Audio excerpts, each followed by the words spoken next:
దివంగత సంఘ కాపరి గారికి అత్యంత ఆప్తులు.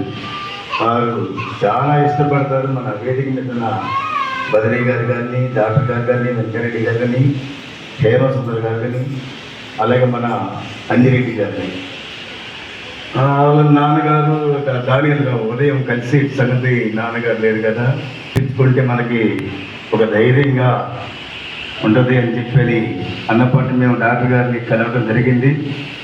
పాస్టర్ గారు ఉన్నా లేదని వద్దు, మీరు ఆయన ఉన్నట్టే ఈ చర్చి కార్యక్రమాలు అన్నిటి కూడా మేము ముందుంటాము, మీ అందరికి చేతులు వేస్తాము పదండి అని చెప్పని మన ఆహ్వానం మన్నించి ఇచ్చేసిన డాక్టర్ గారికి, బద్రీ గారికి, హేమసుందర్ గారికి, అంజిరెడ్డి గారికి, మనకి అత్యంత ఆప్తులు మన చర్చి పక్కన ఉంటే అన్ని విధాలుగా మనకు సహకరిస్తున్న వెంకరెడ్డి గారికి కూడా సంఘ పక్షాన శుభాకాంక్షలు తెలియజేస్తూ వారి ఆహ్వానించినందుకు మనం అందరూ కూడా ఒకసారిగా మీ కరతాల ధ్వనులతో గట్టిగా తప్పట్టగలని కోరుతున్నాం. తదుపరి ఎక్కువసేపు ఏముండదు, తలా రెండు మాటలు గ్రీటింగ్స్. మీ అందరికీ కూడా క్రిస్మస్ శుభాకాంక్షలు తెలియజేస్తున్నాను. ఇవాళ మా మామగారి పుట్టినరోజు కూడా, అందువల్ల అక్కడ సేవా కార్యక్రమాలు చేసుకొని ఇవాళ ఇక్కడికి రావడం జరుగుతుంది. భాస్కర్ రావు గారు లేకుండా జరుగుతున్న మొదటి కార్యక్రమం ఇది. అంటే భాస్కర్ రావు గారు దేవుడి దగ్గరికి వెళ్ళిన తర్వాత మొదటి కార్యక్రమం ఇప్పుడే అనుకున్నాం. ఎందుకంటే మేము భాస్కర్ గారు లాంటి వాళ్ళందరూ అరుదైన వ్యక్తులు. ఎప్పుడు ఆ అరుదైన వ్యక్తులే మళ్ళీ ఉంటారనుకోకూడదు. ఆయన ఐకాన్ అంతే. ఐకాన్ ఆ వయసు వచ్చి కూడా ఆయన ఆ తిరగడం కానీ, ఆ సింపుల్సిటీ కానీ అట్లాంటి వాళ్ళు మళ్ళీ దొరుకుతారంటే దొరకరు. కానీ ఆయనకి కొంచెం దగ్గరగా ఉండేవాళ్ళు ఎవరన్నా ఉండి మళ్ళీ ఇంకో భాస్కర్ రావు నడిపించాలని ఈ సభాముఖంగా కోరుకుంటాను. ఎందుకంటే ఈ పండగ చాలా విశిష్టమైన పండగ. ఎట్లా అంటే అసలు ఆధ్యాత్మికత అంటేనే మీరు శ్రద్ధతో భగవంతుని ప్రార్థిస్తే మీకు ఆత్మజ్ఞానం అవ్వబడుతుంది. అదే మెడిటేషన్ అంటారు, అదే జ్ఞానం అంటారు, అదే యోగా అంటారు, అన్నీ అంతే. అంటే భగవంతుని ప్రార్థించేటప్పుడు కాన్సన్ట్రేషన్ కావాలి. మనం ఎక్కడికో వెళ్ళిపోవాలి అంటే భగవంతుడు మనకు కనబడుతున్నట్టుగా ఫీల్ కావాలి. అట్లా కనుక ఫీల్ అవుతే మనకు ఆత్మజ్ఞానం రావడం. ఆత్మజ్ఞానం అంటే ఇది తప్పు, ఇది ఒప్పు, ఈ పని చేయొచ్చు, ఈ పని చేయకూడదు, ఇది వాయి, ఇది వరస, ఇది కనుక అలవాటు పడితే అసలు మంచిగా దేవుడు అవుతాడు. ఇది అలవాటు పడక ఇప్పుడు సమాజంలో ఎక్కడ చూసినా కూడా ఈ రుగ్మతలు ఎక్కువైపోయాయి. అందువల్ల ఇట్లాంటి సమయాల్లో భాస్కర్ రావు గారు లాంటి మనుషులు యొక్క ఆవశ్యకత ఎంతైనా ఉంది సమాజంలో.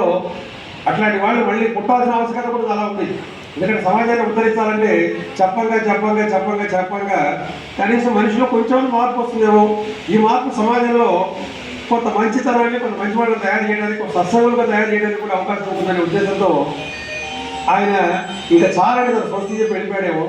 అందువల్ల ఆయన నోటిని మనందరినీ కూడా కోరేది ఏంటి అంటే, ఇది భాస్కర్ రావు గారు చెప్పి అంటే వెంకటరెడ్డి సైట్, ఇది వెంకటరెడ్డి సైట్ అయినా ఈ సైట్కి పేరు పెట్టేది తెచ్చించారంటే భాస్కర్ రావు గారు కానీ ఆమె కానీ మా కుటుంబానికి చాలా దగ్గర వస్తుంది. చెప్పాలంటే వాళ్ళు ఎప్పుడు మా ఇంటికి రాకుండా పోతూ కూడా రోజు నేను బయట కాగితాలు వేసుకుంటే భాస్కర్ రావు గారు పోతూ ఉంటాడు, బండి మీద పాకలిస్తూ ఉంటాడు. అందువల్ల ఇట్లాంటి భాస్కర్ రావు గారి లోటు ఇంకా రాబోయే రోజుల్లో తీరాలి అంటే మీలో భాస్కర్ రావు గారు అనేవాళ్ళు చాలామంది తయారు కావాలి. ప్రతి కుటుంబం నుంచి భాస్కర్ రావు గారు రావాలి, ప్రతి కుటుంబం నుంచి వాళ్ళు ఆవిడలాగా ఒక మనిషి తయారు కావాలి. అప్పుడే ఇట్లా మనం ప్రార్థనలు చేస్తూ ఉన్నా కూడా ఆ ప్రార్థనకు ఉపయోగం ఉంటుంది. అంతేగాని ఇక్కడ ప్రార్థనలు చేస్తూ మళ్ళీ బయటికి వెళ్ళిపోయి మనం కనుక తప్పులు చేస్తున్నామంటే ఆ ప్రార్థనకి సార్థకత చేయకూడదు. ఆయన్నే మీరు దృష్టిలో పెట్టుకోండి. అంటే మీరు ప్రార్థన చేసేటప్పుడు ఇక్కడ చేమకుర్తి ఈ ప్రాంతాలకు ఎవరంటే భాస్కర్ రావు గారే క్రీస్తు కింద లెక్క. అందువల్ల ఆయనే గుర్తుపెట్టుకోండి. క్రీస్తు వచ్చి మమ్మల్ని ఆదరించాలనుకునే దానికన్నా ఈ ప్రాంతాల్లో క్రీస్తు ఆయనే, భాస్కర్ రావు గారే. ఆయన సమాజంలో ఎంతో తోడ్పడ్డాడు, ఎంతో కష్టపడ్డాడు, ఎంతో నిరాడంబరత ఉన్నాడు. తన కుటుంబాన్ని కూడా దాదాపుగా చాలా పైకి తెచ్చాడు. అందరి పిల్లల్ని బాగానే తెచ్చాడు. నేను ఆ రోజు కర్మ జరిగేది కదా, ఖర్చులో పెట్టుకుంటారన్న దానికి వాళ్ళు దెబ్బతిరిగే సమాధానం చెప్పారు. కాబట్టి ఆయన పోతాడనగానే వాళ్ళ తమ్ముడిని పిలిచి, అరే ఇంకో 1 లక్ష రూపాయలు నీ దగ్గర పెట్టు, నా కార్యక్రమాలని నువ్వే చేయాలని చెప్పారు. ఈ కాలగారు ఉన్నారు అట్లా. తమ్ముడిని పిలిచి నువ్వే కార్యక్రమాలని చేయాలి, నువ్వు డబ్బులు కూడా పెడుతున్నాడు కూడా ఎవరు లేడు. తర్వాత చాలా చోట్ల ఆయన చూడు, ఆయన చివరికి పోయేటప్పుడు ఏమి ఇచ్చిపోలేదని స్థితికుంటుంది. కానీ ఆయన పిల్లలకందరికీ బాగా ఇచ్చాడు. తన కర్మ కూడా నా డబ్బులతోనే చేయాలి, మీరు ఇంకొకరు చేయకూడదనే ఉద్దేశంతో ఆయన డబ్బులు కూడా ఇచ్చిపోయాడంటే మరి వాళ్ళందరూ కూడా కారణ జన్ములు.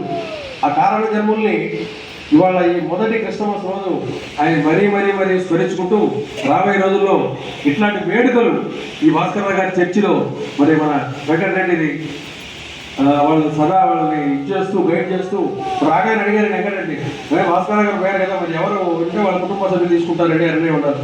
మరి ఆ మంచి నిర్ణయాన్ని మీరు తీసుకొని ఇది అన్ని చేమకుర్తులు ఎన్ని చర్చిలు ఉన్నా భాస్కరరావు గారి చర్చి ఉంటుంది ఇది కాబట్టి ఈ చర్చి పేరుని ఎల్లప్పుడూ నిరంతరం నిలబెడితే మీకు అదే మేము క్రిస్టమస్కి మీ అందరికీ కూడా ఇచ్చేటువంటి శుభాకాంక్షలు. క్రిస్టమస్ శుభాకాంక్షలు అనగానే మనము కొత్త బట్టలు వేసుకొని కొత్త పిండి వంటలు చేసుకొని తినమని కాదు, వాళ్ళ విలువల్ని పాటించేట్టుగా ఇవాళ మనం మళ్ళొక్కటువంటి ఒక ప్రతిజ్ఞ చేయాలి. ఓహో ఇవాళ క్రీస్తు ఆచారాల్ని ఆశయాల్ని మనం పాటించాలి అనే నిర్ణయాలు తీసుకోవాలి. కానీ ఇది ఒక పండగ ఎప్పుడవుతుంది? ఆయన నిర్ణయాల్ని ఆయన చెప్పే సూక్తిని మనం పాటించినప్పుడే. ఆయన చెప్పే మొదటి సూక్తి నువ్వు నీ వల్లనే నీ తోటి వారిని ప్రేమించు. ఇప్పుడు ఎక్కడైనా ఉంది ఆ ప్రేమ? వాడిని చూస్తే వీడికి గిట్టదు, వీడిని చూస్తే వాడికి గిట్టదు, వాడు బాగుపడితే వీడికి గిట్టదు, వీడు బాగుపడితే వాడికి గిట్టదు. మరి ఆ ప్రేమ అనేది డెవలప్ చేసుకోండి. లవ్ ఇన్ సర్వీస్ ఇది life line of human life అంటుంది మదర్ తెరిసా. సర్వీస్ చేస్తూ అది కనుక దానిలో ప్రేమ కనుక లేకపోతే అది అసలు మానవ జన్మకి ఏ ఉపయోగం ఉండదు. అందువల్ల మీ అందరూ కూడా ప్రేమ అలవాటు చేసుకోండి, ప్రేమతో పాటు సర్వీస్ చేయండి. ఈ సర్వీసు ప్రేమ ద్వారా రాబోయే రోజుల్లో ఈ చర్చి చేమకుర్తిలో ఉన్న చర్చన్నింటిలో కూడా సర్వీసు ప్రేమలో ఈ చర్చి నెంబర్ 1 తీసుకోవాలని కోరుకుంటూ మీ అందరికీ కూడా క్రిస్మస్ శుభాకాంక్షలు తెలియజేస్తున్నాను. Thank you.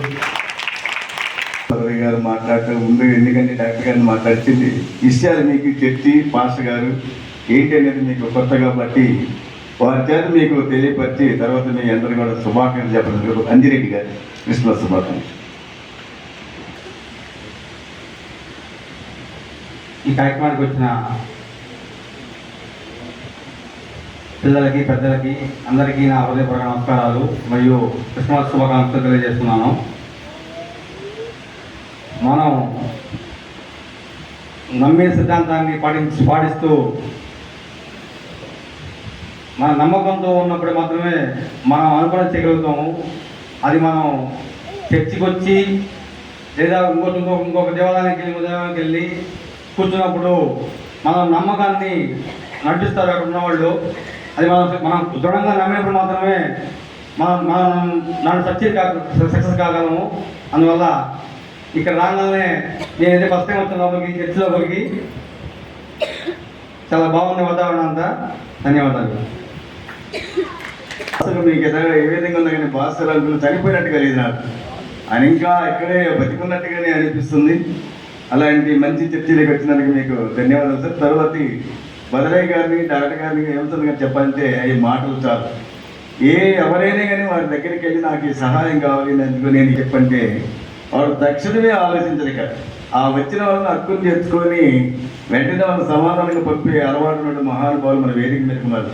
వారు ఎప్పుడు కూడా మదర్ తెరిసా చెప్పే సూక్తినే నమ్ముతారు. ప్రార్థించే పెదవుల కన్నా సాయం చేసే చేతులు గొప్ప అంటుంటారు. అలాంటి ప్రార్థనా మందిరంలో సాయం చేసే చేతులు రావడం ఈ క్రిస్మస్ చాలా గొప్పగా ఉందని నేను భావిస్తూ నేను ఎప్పుడు కూడా బదరీ గారు మా బదరీ గారు అంటుంటాను. ఎప్పుడు కూడా ఇప్పుడు మేము ఏ సమయంలో ఎక్కడికి వెళ్ళినా కానీ మంచి సాయంత్రం మీటింగ్ ఉంటే ఇప్పుడే అక్కడ దుప్పట్లు అన్నీ పంపించారు. ఎంతమంది ఉంటారు లిస్ట్ ఉండేది చెప్పారు. లిస్ట్కి తగ్గకుండా ఎక్కువ తేవడమే కాకుండా ఇంకా అక్కడ అయ్యా నాకు కొంచెం ఇబ్బందిగా ఉంది దుప్పట్లు ఉన్నట్టే వాళ్ళు కూడా డిస్ట్రిబ్యూషన్ చేశారు. ఒకటి మహానుభావులు మన బదరీ గారిని మాట్లాడాలని కోరుతున్నాం. ముందుగా అందరికీ క్రిస్మస్ శుభాకాంక్షలు. మరి మీరందరూ కూడా ఈరోజు ఈ క్రిస్మస్ రోజు ముందుగా దాదాపు 1 రోజుల నుంచి యేసుక్రీస్తు యొక్క ఆయన పట్ల భక్తిభావంతో ప్రతి ఒక్కరు కూడా మనసుని రేపు జరగబోయే క్రిస్మస్ రోజున మనం భగవంతుడికి ఎలా మనం ఆరాధన చేయాలి, భగవంతుని పట్ల మనం ఎలాగా మనం ఆయన చెప్పిన వాక్యాన్ని మనం ఎలా పాటించాలని చెప్తూ దాదాపు 1 రోజుల నుంచి ఆ కార్యక్రమంలో చాలామంది కూడా తరగతి అందరికీ తెలిసే విషయం. మరి ఇప్పుడే మన డాక్టర్ గారు చెప్పారు ప్రతి ఒక్కరి పట్ల తోటి వారి పట్ల ప్రేమ దయ కలిగి ఉండాలని చెప్పేది మన యేసుక్రీస్తు చెప్పిన మాట.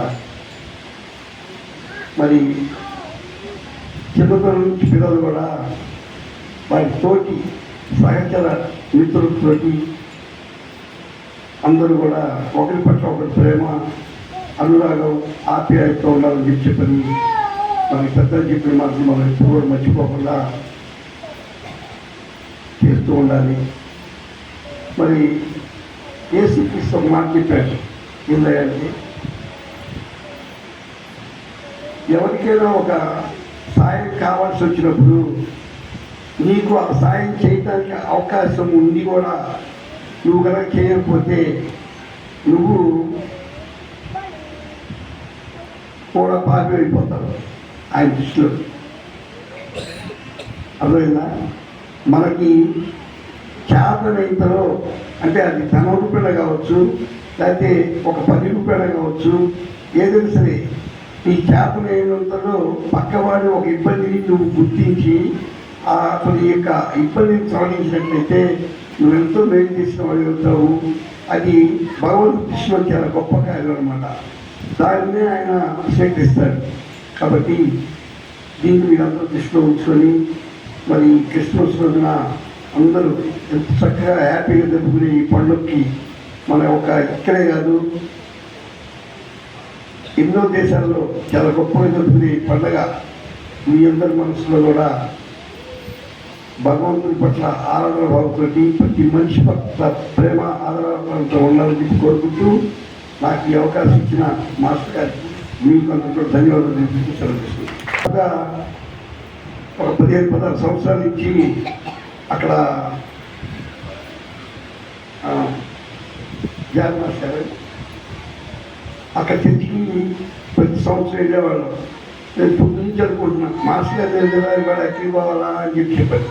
కానీ మన ఈ మాస్టర్ గారు దొరికేది వాడు నాకు దొరికి సరికి దాకెళ్ళొద్దా ఉన్నాను. అందుకని ఎప్పుడే మేము సరే భగవంతుడు మాకు ఒక ఆహ్వానం ఇక్కడికి రావడానికి అవకాశం కల్పించాలని చెప్పి సంతోషం మీకు రావడానికి మాకు అవకాశం దొరికింది. మరోసారి ఆ భగవంతుడు ధన్యవాదాలు తెలుపుకుంటున్నారు. నడిపింపుకి మార్గం ఏర్పాటు చేసి మేము భావిస్తున్నాం. తర్వాత మన దగ్గరలో ఉంటూ ప్రతి కార్యక్రమంలో ప్రతి విషయం మనకి చేదోడు ఉన్నటువంటి వెంకటరెడ్డి గారిని మాట్లాడాల్సి కోరుతుంది. అందరికీ ముందుగా క్రిస్మస్ శుభాకాంక్షలు. మనందరి ముందు భాస్కరరావు గారు లేకపోవటం చాలా బాధ కలుగుతుంది. ఈ చర్చి నాకు తెలిసి 33 సంవత్సరాల నుంచి ఉందనుకుంటా. నాకు తెలిసి నాకు తెలిసిన 33-34 సంవత్సరాల నుంచి. అంతకుముందు నుంచి దాదాపు నాకు తెలిసిన కాడి నుంచి భాస్కరరావు గారు అక్కడ కాలనీలో చర్చి దగ్గర మరి స్కూల్లో ప్రేయర్ చేస్తున్నారు. మా కుటుంబంకి ఎటువంటి కష్టాలు వచ్చినా దగ్గర పోయి ప్రార్థన చేసుకుంటే చాలా మనశ్శాంతిగా ఉంటుంది. కానీ నాన్నగారు భాస్కరరావు గారు అడగటం, అయ్యా మన ప్రార్థనా మందిరం ఏర్పాటు చేసుకున్నాము, ఇక్కడ ఏమన్నా స్థలం మాకు ఇస్తే ప్రార్థనా మందిరం ఏర్పాటు చేసుకొని అందరికీ సేవ చేసుకునే ఇది మనం కల్పిస్తున్నామని చెప్పి చెప్పడం జరిగింది. అప్పటికప్పుడు నాన్నగారు ఇమీడియట్గా మీకు ఎక్కడ కావాలో చూసుకోండి అని చెప్పి నాకు తెలుసు. ఇక్కడికి వచ్చి ఫస్ట్ పాక వేసి ఉన్నాము, తర్వాత నిదానంగా రేకులు షెడ్ వేసుకున్నాము. నాకు తెలిసింది 92-93లోనే ఇక్కడ ఏర్పాటు చేయడం జరిగింది. ఆ రోజు నుంచి భాస్కరరావు గారు అందరికీ సేవ చేస్తూ ఈరోజు నిజంగా మా మధ్యలో లేకపోవడం చాలా బాధగా ఉంది. కానీ మాకు ఎటువంటి ఎప్పుడే మనశ్శాంతి లేకపోయినా భాస్కరరావు గారు మా కుర్రాన్ని పంపించేవాడిని. భాస్కరరావు గారిని ఇంటికి మళ్ళా ప్రార్థన చేసేవారు. నేను వచ్చి మాకు హెల్త్ బాగాలేకపోయినా ఏదన్నా ఇబ్బంది వచ్చినా ఆయనతో ప్రార్థన చేసుకుంటే మాకు నిజంగా ఆ రోజు చాలా సంతోషంగా ఉంటుంది. ఎటువంటి కష్టాలు అన్నీ పోయాయి. కానీ దురదృష్టవశాత్తు భాస్కరరావు దేవుడి దగ్గరికి వెళ్ళటం, ఈరోజు ఈ పండుగ లేకపోవటం చాలా బాధగా ఉంది. కానీ ఆయన వారసులు ఉన్నారు. ఈ యొక్క ప్రతి నెల ప్రత్యేకంగా ప్రార్థన చేసుకుంటూ ఆయన లేని లోటు తీరుస్తారని మనస్ఫూర్తిగా కోరుకుంటూ సెలవు. అలాగే భాస్కర్ గారి ఫ్యామిలీ మెంబర్స్ చెప్పినట్టయితే పెద్దలు ఇంక మళ్ళీ చాలా అమూల్యమైన సమయం కాబట్టి ఇప్పుడు త్వరగా రావాల్సింది. మహానుభావుని గురించి పట్టాలంత సమయంలో కొన్ని వందల పేర్లు సేకరించారు. ఆ 100 పేర్లు కూడా చివరికి ముగ్గురు చేర్చారు. వీళ్ళ యొక్క ముగ్గురు పుట్టిన తారీఖులు పెడతామని చెప్పి ఆలోచనతో అందులో ఆ ముగ్గురు ఎవరంటే, ఒకరు అలెగ్జాండర్ ద గ్రేట్, మీకు అందరికీ చదువుకున్న పిల్లలు కూడా మాకు అందరూ తెలుసు. రెండో వ్యక్తి గౌతమ బుద్ధుడు. మూడో వ్యక్తి మన ప్రభువు అయిన యేసుక్రీస్తు. అయితే ఆ మళ్ళా ముగ్గురులో ఒకరినే చాలా చెప్పని మేధావులు అడుగంట తర్కించి చివరికి ప్రభు అయిన యేసుక్రీస్తునే సెలెక్ట్ చేసి క్రీస్తుకు పూర్వము క్రీస్తు శకం అని పెట్టారు. అలెగ్జాండర్ని ఎందుకు వద్దన్నారంటే, ఆ రోజుల్లో ఆయన రాజ్యకాంక్ష గలవాడు.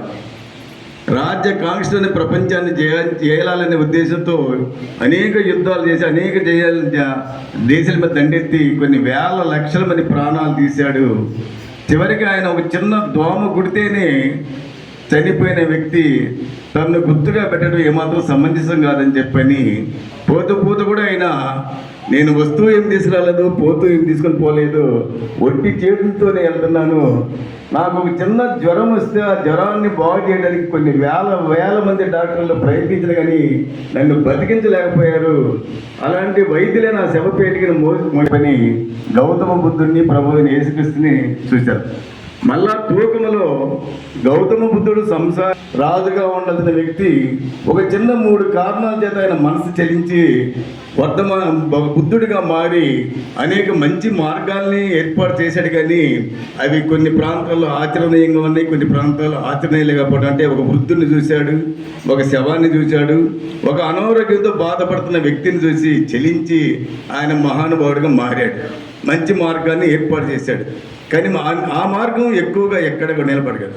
కానీ ఏ తప్పని మహానుభావుడు ముగ్గురులో ప్రభువుని యేసుక్రీస్తు అని చెప్పి సెలెక్ట్ చేసుకొని ఆయన క్రీస్తుకు పూర్వము ఈ కార్యక్రమాన్ని మన సంఘ కాపులు పాల్గొన్నారు.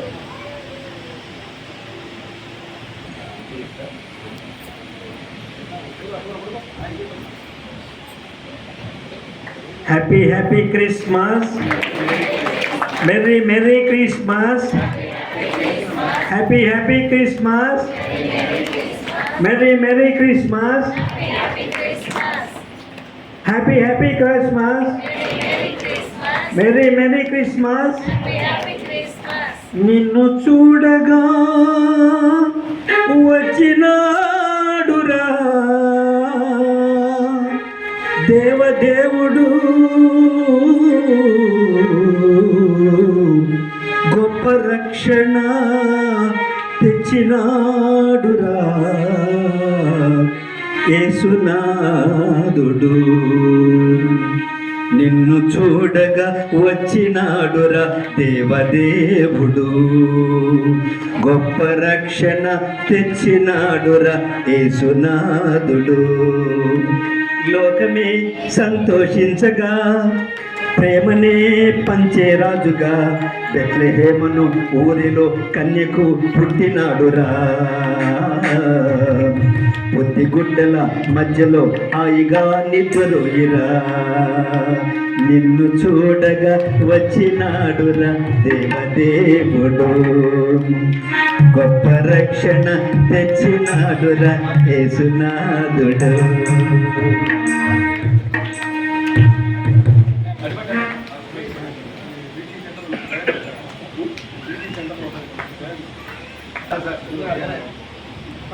మహేంద్ర రెడ్డి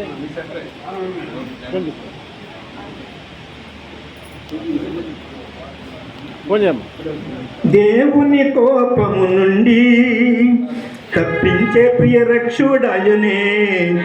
దేవుని కోపము నుండి తప్పించే ప్రియ రక్షకుడాయనే. ముట్టుకో ముద్దు పెట్టుకో, ముట్టుకో ముద్దు పెట్టుకో, బెత్లెహేమును ఊరిలో కన్యకు పుట్టినాడురా. పొత్తిగుడ్డల మధ్యలో హాయిగా. Thanks sir. Happy Christmas. Thanks.